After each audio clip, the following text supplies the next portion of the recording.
Meuble, là, cette subvention-là, c'est un projet de logement. Exactement. Okay. Un projet de maison de deuxième étape. OK. Puis est-ce qu'on connaissait la somme qui a été... Pour la débrouille, Ouais. c'est 315 000 OK.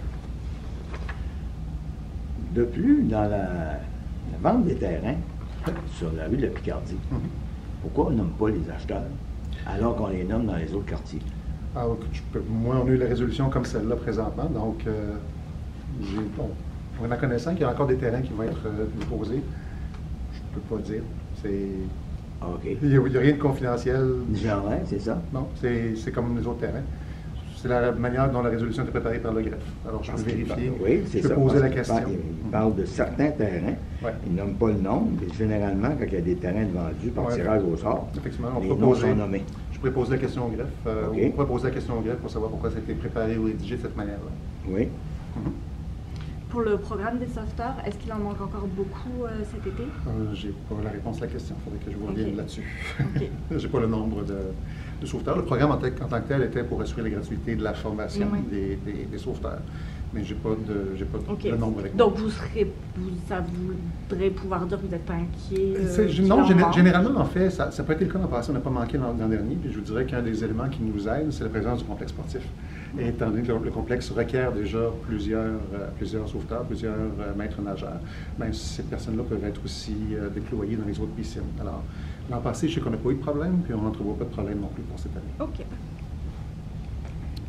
Dans la décision du comité consultatif d'urbanisme concernant la fameuse enseigne là, qui a été refusée, Oui.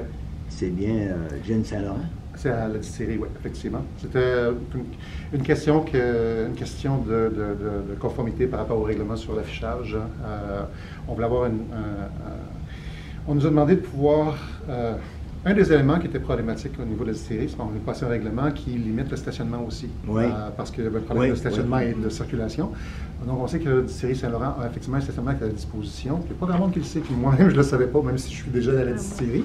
Alors, on a demandé à la distillerie de préparer effectivement un écriteau qui allait publiciser le stationnement, mais l'écriteau lui-même ne satisfaisait vraiment pas aux conditions d'affichage qui sont déposées par la Ville. Okay. Et ils nous ont demandé de le faire de manière temporaire, mais ça aurait été temporaire pour tout l'été. Alors, ce qu'on leur dit, c'est non, essayer de préparer quelque chose qui va pouvoir être de façon permanente dès maintenant pour afficher le stationnement. C'est préciser le stationnement, c'est pas pour annoncer le commerce lui-même. Non, non, c'est ça, c'est pour le stationnement spécifiquement. Bon. Pour le règlement des cuisines de rue, pour être sûr que j'ai bien compris, est-ce que c'est un règlement temporaire ou c'est... C'est un projet pilote sur 5 ans, Okay. Mais ça n'empêche pas que le projet pilote pourrait devenir permanent par la suite. On l'appelle projet pilote parce qu'on veut s'assurer de pouvoir modifier facilement le règlement. Lorsqu'on verra l'application du règlement sur la cuisine de rue, s'il y a des choses à améliorer, s'il y a des choses à retirer, à changer, c'est plus facile dans ce sens-là. La plupart des villes qui ont instauré un règlement qui encadre la cuisine de rue ont procédé par projet pilote. OK. Et est-ce que vous avez déjà des restaurateurs qui se sont montrés intéressés ou dans le règlement, on parle d'événements organisés par la ville de Rimouski ou autre? Est-ce que vous avez... Pour l'instant, je pense que c'est trop tôt, on n'a pas encore. Et d'ailleurs, il rentre en application à partir du 9 juin. Donc, Okay. À partir de là, les gens pourront appliquer pour des permis, effectivement, pour procéder à la cuisine de rue. Je n'ai pas écho, je n'ai pas vent de gens qui vont en profiter. Okay. Et pour être certaine, pendant la période de questions, vous avez dit que c'était seulement pour les restaurateurs de Rimouski. De Rimouski, effectivement. Mais là, c'est ça que... Sur rue. Oui, mais ce que je ne comprends pas au point 20, je vais chercher mon point 20, que tu as écrit la catégorie B délivrée dans les autres cas, donc s'ils sont passés à la ville de Rimouski. Et là, ceux de la catégorie B permettent l'exploitation d'une unité dans la situation visée par le paragraphe 2. Donc, ça voudrait dire... Lors d'un événement, d'une activité. Donc, les gens qui ne sont pas restaurateurs à Rimouski pourraient quand même opérer la cuisine de rue, pas sur les emplacements désignés, mais lors d'événements. Est-ce que je... Oui, mais effectivement, c'est le cas. Et on s'en aperçoit, par exemple, qu'il y a des gens qui peuvent venir temporairement pour des événements spécifiques. Okay. Les grandes fêtes TELUS, par exemple. Donc, ça pour des événements effectivement ponctuels, mais pas pour prendre les cases qui sont réservées pour l'été, pour les restaurateurs en général. Je comprends. Parfait. Dans le cas du règlement qui modifie, qui instaure un programme complémentaire, là, voyons. Le FAC? Oui, c'est bon. Pourquoi c'est pas 6 logements ou 4 logements? Non, ça c'est absolument la 8, oui. C'est le programme de crédit de taxe foncière. Oui. Oui. Bien, on voulait un projet d'identification aussi. On voulait vraiment s'assurer que les gens pourraient construire et auraient un incitatif à construire davantage d'unités, ce Oui. qui devrait être de toute façon plus bénéfique pour point de vue économique pour leur part. Alors, on s'est dit que pour faciliter la densification, au lieu d'encourager juste un 4 ou un 6 unités, on va encourager un minimum de 8. On encourage une annexe dans un logement, dans un bungalow. Ça aussi, ça c'est Aussi, privé. là. Ça c'est privé, effectivement. C'est deux programmes qui sont distincts. Pour une annexe, qui est le logement additionnel, qui est l'annexe doit être autonome, dans le sens où il va y avoir une entrée séparée avec cuisine, salle de bain. Donc, c'est pas juste une autre chambre qu'on fait, mais c'est vraiment... Comme bigénération. Oui, c'est ça, effectivement. Donc, si on construit ça et on le loue, ou qu'on même le prête à quelqu'un de la famille, par exemple, tant que le loyer demeure inférieur au loyer raisonnable qui est défini par Québec, le crédit taxe est de 100% sur une période de 5 ans. Ouais, mais Là, l'autre élément, pour la construction de 8 unités minimales dans un bloc, dans un multi-unité, ben là, c'est le programme à 100% pendant 2 ans, 75, 50, dégressif. 25, c'est ça. Et une des raisons, c'est qu'on voulait promouvoir la densification également. Oui, parce qu'il y a des projets à 6 qui ne passent pas parce que le terrain n'est pas assez grand.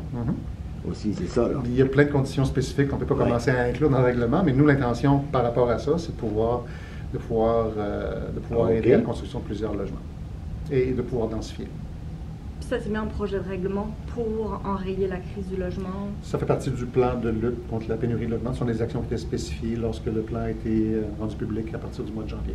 Et est-ce que vous savez quand est-ce que le règlement va être adopté? Là, ce soir, je pense qu'on a adopté le règlement pour Ouais, le FAC. motion, ouais. Ou c'est-tu le FAC? Là, je parlais du crédit de taxe. Là. Oui, Le crédit taxe, oui, c'était ce soir. On avait une motion ce soir, Oui, et on avait un oui. règlement qui a été adopté aussi. Ok. Donc, Oui. c'est l'un ou l'autre, mais effectivement, ça va être, à la prochaine séance, ces éléments-là vont de toute façon être adoptés en application. OK. Vous avez parlé des barils d'eau qui Oui. peuvent être... que les, dont les 400, statuts, voilà. 400 barils qui vont être mis à la disposition de la population, encore une fois, sur la méthode du premier arrivé, premier servi.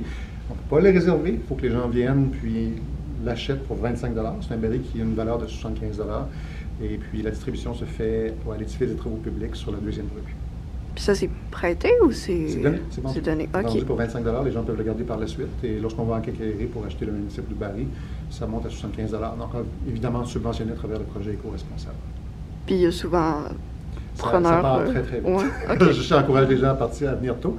Je pense que la distribution commence à 9 h le matin, samedi le 10 juin. OK.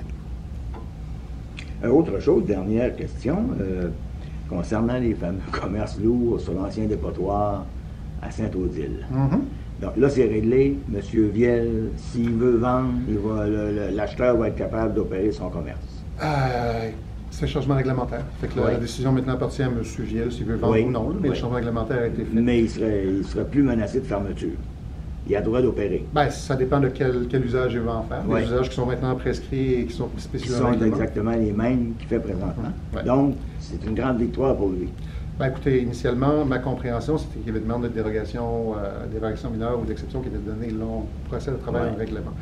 Alors, ce processus était plus complexe, puis passé à travers. Les citoyens avaient l'opportunité également de pouvoir s'opposer ou commenter. Ça n'a pas été le cas. Donc, Le règlement, c'est pas une adopté. exception, c'est pas une dérogation, c'est vraiment un règlement qui est Ouais. modifié.